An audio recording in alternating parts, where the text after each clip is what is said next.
Hello दोस्तों, बहुत प्यारा सोहर गीत सुना रही हूँ। गीत कैसे लगेगी कमेंट बॉक्स में ज़रूर बताइएगा। और आप लोगों से रिक्वेस्ट है, हाथ जोड़कर रिक्वेस्ट कर रहे हैं कि मेरा व्यू घट गया है, बहुत कम आ रहा है, तो इसलिए आप लोग चैनल को ज़्यादा से ज़्यादा सपोर्ट करें। आप लोग वीडियो फुल वॉच से देखें ताकि मेरा भी चैनल आगे बढ़ सके। बहुत प्यारा दर्द भरा सोहर गीत है। गीत कैसे लगेगी कमेंट बॉक्स में ज़रूर बताइएगा। धन्यवाद। पने पतलिया ऐसी रानिया तबई गलाई चाबी छाई गलाई चाबी छाई नी हो पने धानाया ऐसी पातर तागा गलाई चाबी छाई गलाई चाबी छाई नी हो ननंदी तू हिनता मोरी हो ननंदी तू ही न मोरी सब कुछ तू ही न मोरी सब कुछ हो ननंदी जाई बोलावाया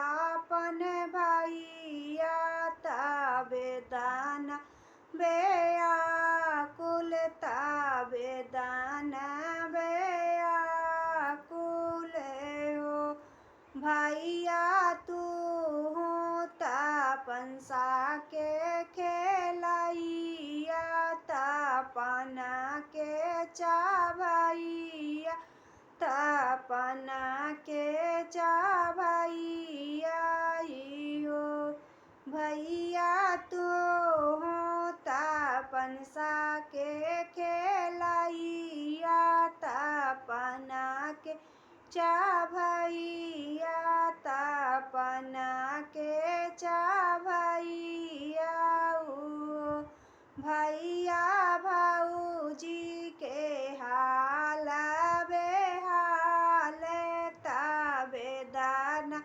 बेयाकुल बदन बेयाकुल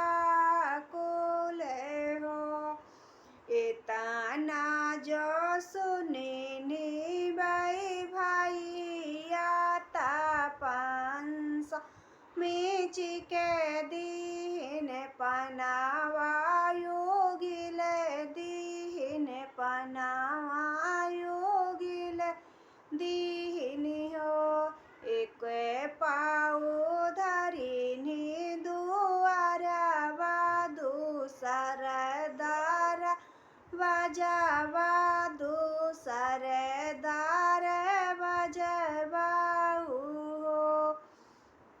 सखिया तीसर पाओ धरेगा जायो बारी कहा हो धान वदन कहा हो धान वेदन हो स्वामी जाई बोलावा तू दाता वेदन बेयाकुल वेदन बेयाकुल हो धाना जावे तोहरे होते बखारे मैं बाएदा बोलाऊ तेऊ मैं बाएदा बोलाऊ तेऊ हो धाना जाऊ तोहरे होते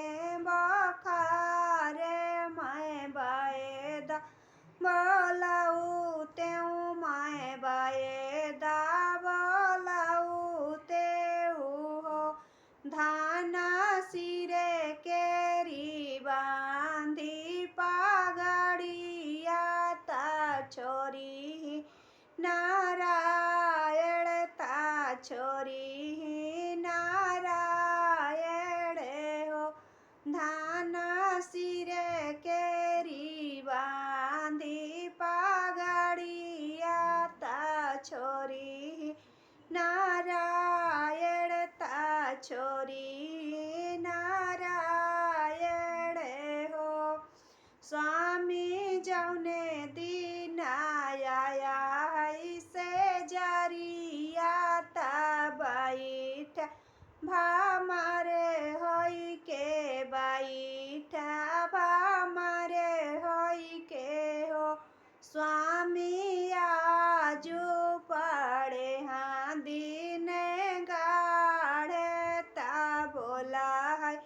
तीसरे होई के बोला है तीसरे होई के हो स्वामी आजो पाड़े हाँ दीने गाढ़े ता बोला है तीसरे होई के बोला है तीसरे होई के हो। गीत कैसी लगी दोस्तों कमेंट बॉक्स में ज़रूर बताइएगा।